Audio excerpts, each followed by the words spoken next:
Bonjour, alors on corrige les petits exercices qui étaient dans le cours.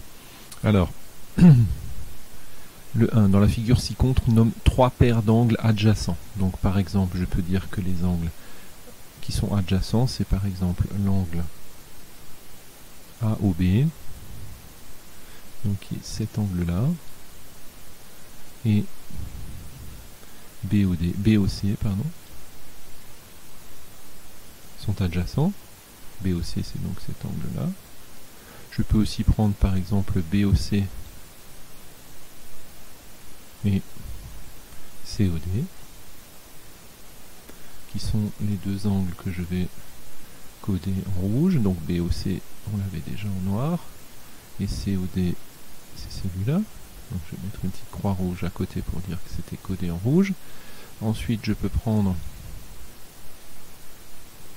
prenons un peu de bleu, je peux prendre par exemple aussi cet angle-là. Je reprends l'angle AOB, ici. AOB, et les couleurs que j'annonce sont peut-être pas les mêmes dans la vidéo, donc ne vous étonnez pas. Et cet angle-là, qui s'appelle AOD. Voilà 3 paires d'angles adjacents, bien sûr il y en a d'autres. Ensuite, on nous parle d'un parallélogramme qui s'appelle vert. Alors je vais faire un petit dessin. Voilà. Bon, si on a le V, hein, c'est pas... Voilà.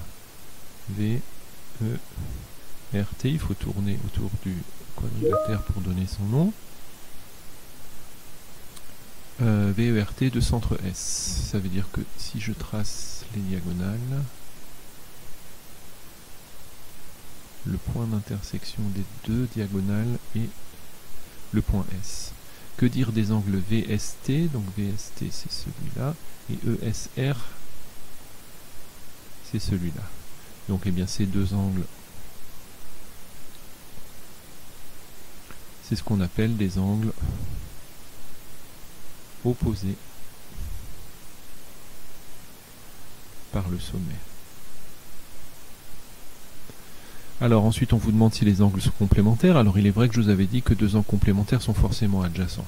Alors ici par exemple ils considèrent qu'ils n'ont pas besoin d'être adjacents. J'avais dit ça dans le cours parce que c'est essentiellement utile quand ils sont adjacents. Quand ils ne sont pas adjacents, ça n'a pas beaucoup d'intérêt, puisque quand ils sont adjacents, ça donne un angle droit vraiment physiquement.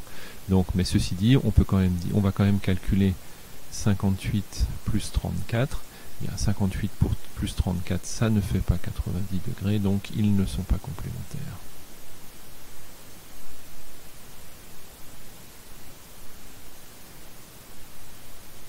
Oups. Bref. Pardon pour la rature. Ils ne sont pas complémentaires. Alors donne le complémentaire d'un angle de 27 degrés. Donc je cherche un angle, disons que j'appelle X, plus 27 doit donner 90 degrés. Pour être complémentaire, la somme des deux mesures doit faire 90 degrés. Maintenant, vous savez résoudre ces petites équations du premier degré. 90 moins 27, ce qui donne bien sûr 63 degrés. Alors celui-là, je passe. En fait, je peux vous le dire, mais il vous manque une propriété mathématique qu'on n'a pas encore vue. Donc dans un triangle rectangle, on vous demande qu'est-ce qu'on peut dire des deux angles aigus, c'est-à-dire de cet angle-là et de cet angle-là. Et bien en fait, dans un triangle rectangle, les deux angles aigus sont complémentaires. Mais il vous manque une propriété des triangles, je crois qu'on n'a pas vu ensemble. Enfin, vous avez peut-être vu l'année dernière que la somme des angles doit faire 180 degrés. La somme des angles d'un triangle fait toujours 180 degrés, quel que soit le triangle. Donc si vous enlevez 90 ici, pour ces deux-là, il reste 90. Donc ils sont complémentaires, mais si vous n'avez pas trouvé, c'est pas très grave. C'est une propriété qu'on reverra. Ils sont complémentaires. Bonjour, alors correction de l'exercice 6. Les angles ci-dessous sont-ils supplémentaires? Donc de la même façon que pour les angles complémentaires, je vous avais dit que pour être supplémentaire, il faut que les angles soient adjacents. En fait, pas nécessairement, mais j'avais insisté là-dessus, comme pour les angles complémentaires, parce que ça n'a vraiment de sens que lorsqu'ils sont supplémentaires. Mais effectivement, on peut quand même faire la somme ici, c'est-à-dire faire 113 plus 57, ça fait 170, ce qui n'est pas égal à 180, donc ils ne sont pas supplémentaires.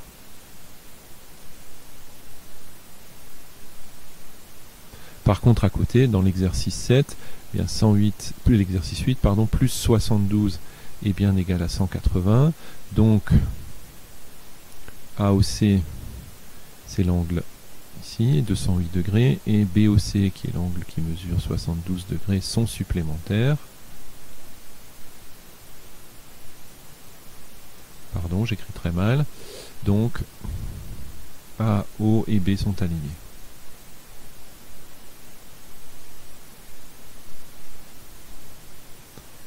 Voilà. Ensuite, dans l'exercice 8, sur la figure ci-contre, les angles YOX'. YOX',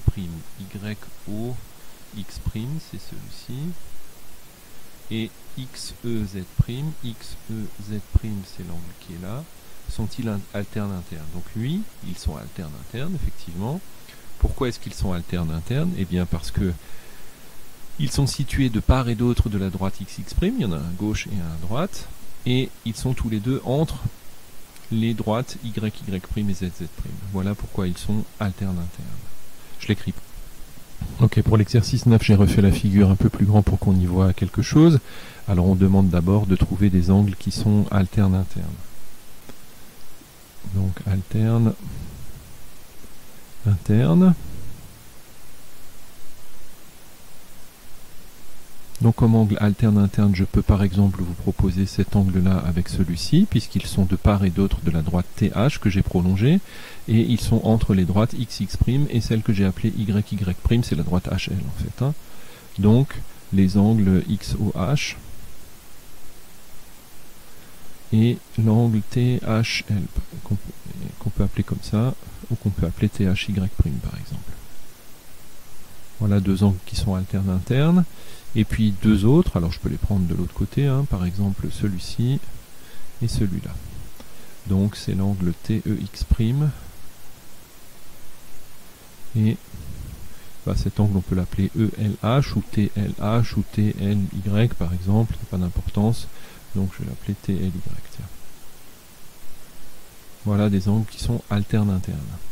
Et les angles correspondants,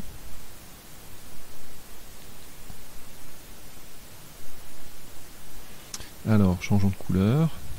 Alors, bizarrement, les couleurs qui sont moi à mon écran et sur votre vidéo ne sont pas les mêmes, donc j'ose plus les dire, les couleurs. Donc vous allez me prendre pour un fou.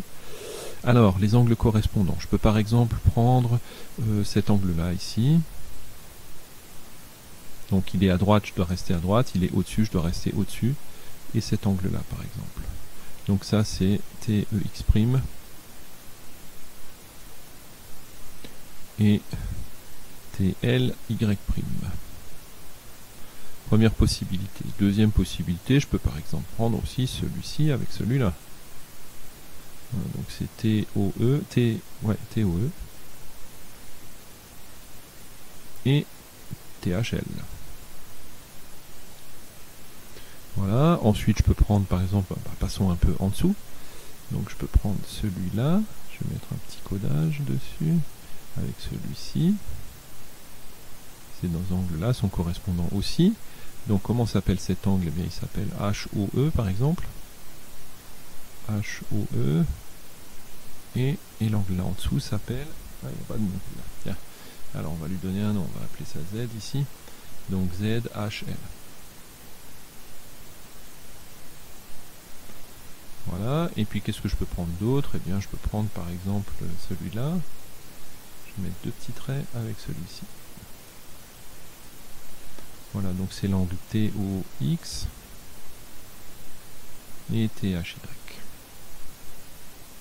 Voilà, il y avait bien sûr d'autres possibilités.